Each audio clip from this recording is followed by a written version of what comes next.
Biasanya banyak orang tahu kamera buat live stream itu pakai mirrorless smartphone ataupun action cam. Tapi ternyata ada loh kamera khusus buat live streaming. Ini kamera dari HoloLens. Yuk kita bahas.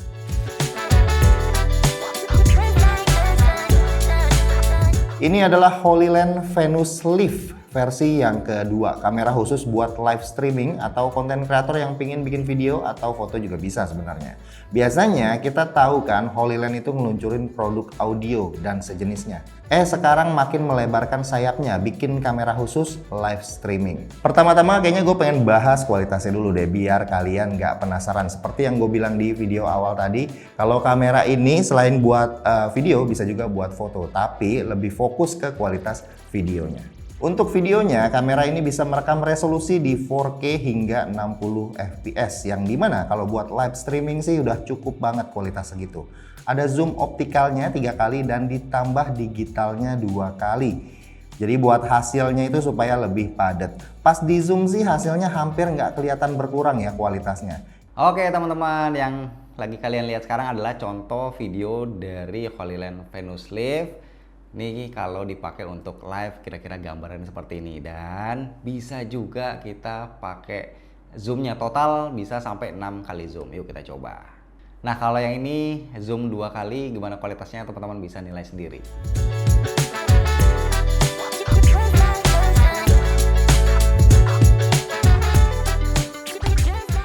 Yang enaknya lagi kalau kalian pakai kamera ini, pengoperasiannya itu cukup mudah karena di Venus Live ini udah mendukung yang namanya RTMP atau Real Time Messaging Protocol.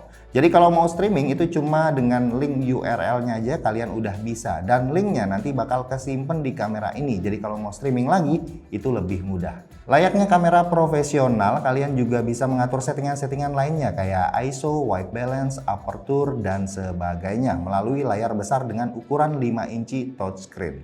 Kayaknya ini adalah kamera pertama deh yang membawa layar sebesar 5 inci built-in, jadi nggak perlu lagi layar tambahan nih. Apalagi kalau cuma buat live streaming sendirian, layarnya ini udah bisa di-rotate juga.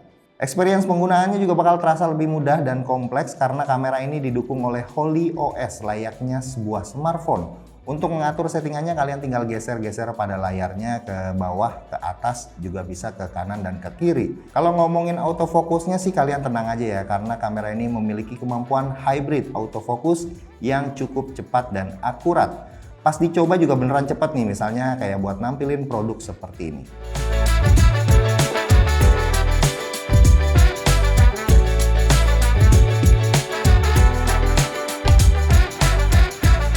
Nah buat yang suka streaming bisa orientasi yang horizontal dan juga vertikal, dan cara pakainya juga nggak perlu setting-setting, tinggal disesuaikan aja posisi kameranya, langsung dia bakal otomatis ngikutin. Untuk dayanya, kamera ini mendukung penggunaan baterai tipe NPF atau menggunakan DC power supply. Jadi buat yang suka streaming berjam-jam itu nggak perlu khawatir kehabisan daya atau gonta-ganti baterainya lagi. Kalau dilihat dari tampilan kameranya sih ini mirip-mirip kayak model handycam zaman dulu ya, tapi lebih gede dan berbobot aja. Dan juga lensanya pakai lensa tanam dengan FOV 80 derajat dengan aperture f1.2. Dan di bagian lensa ini terdapat dial wheel untuk zoomingnya. Lanjut ke bagian port dan tombolnya. Di sini kita bisa temuin lumayan banyak tombol, walaupun bisa menggunakan layarnya dalam pengoperasiannya. Tapi untuk on dan off, custom dan juga record itu tetap disediakan tombol fisik yang letaknya jadi satu semua. Portnya juga lumayan lengkap, selain port buat power DC ada juga USB-A, terus jack audio 3,5 mm, HDMI, LAN, terus ada juga 2 tipe Type-C ya yang letaknya berbeda. Kenapa berbeda? Karena yang terpisah ini kalian bisa pakai buat mikrofon yang kayak gue pakai ini ya, menggunakan mikrofon dari HoloLens Lark M2. Sama satu lagi pasti slot SD card, yang dimana sebenarnya di kamera ini juga udah ada memori internalnya sebesar 128 GB, tapi kalau masih kurang bisa ditambahin SD card lagi. Terdapat 2 tambahan hot shoe di bagian samping-sampingnya beserta hole screw yang bisa digunakan ketika dipasangkan ke tripod atau monitor eksternal. Ya intinya kalau dari interface-nya kamera ini benar-benar lengkap, mendukung banget buat aktivitas streaming kita. Balik lagi ke bagian dalamnya, di bagian setting kalian bisa nemu yang namanya Color Correction Magic.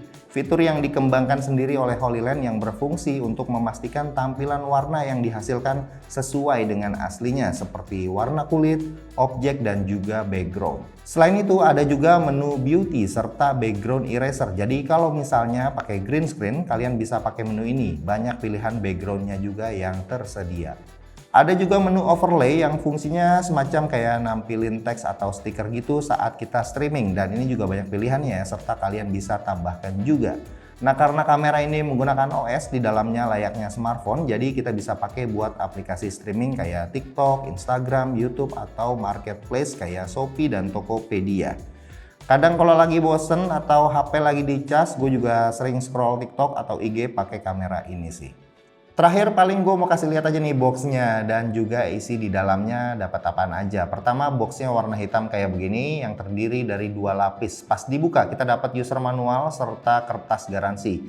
Kamera Venus Lift dengan lensa dan landscape-nya juga. Ada adapter 12 volt, terus USB-C to USB-A. Dan sebenarnya ini ada case kameranya ya, tapi sayang dijual terpisah. So, jadi selama gue pakai kamera ini, gue sih nggak menemukan kekurangan yang berarti ya. Tapi yang membuat kita berpikir 2 kali adalah soal harganya. Untuk versi yang pertama aja itu harganya nyentuh 10 juta. Dan untuk versi yang kedua ini kalian cari tahu sendiri aja ya harganya. Tapi kalau mau beli pastiin garansinya yang resmi dan belinya di Denka Pratama Indonesia aja.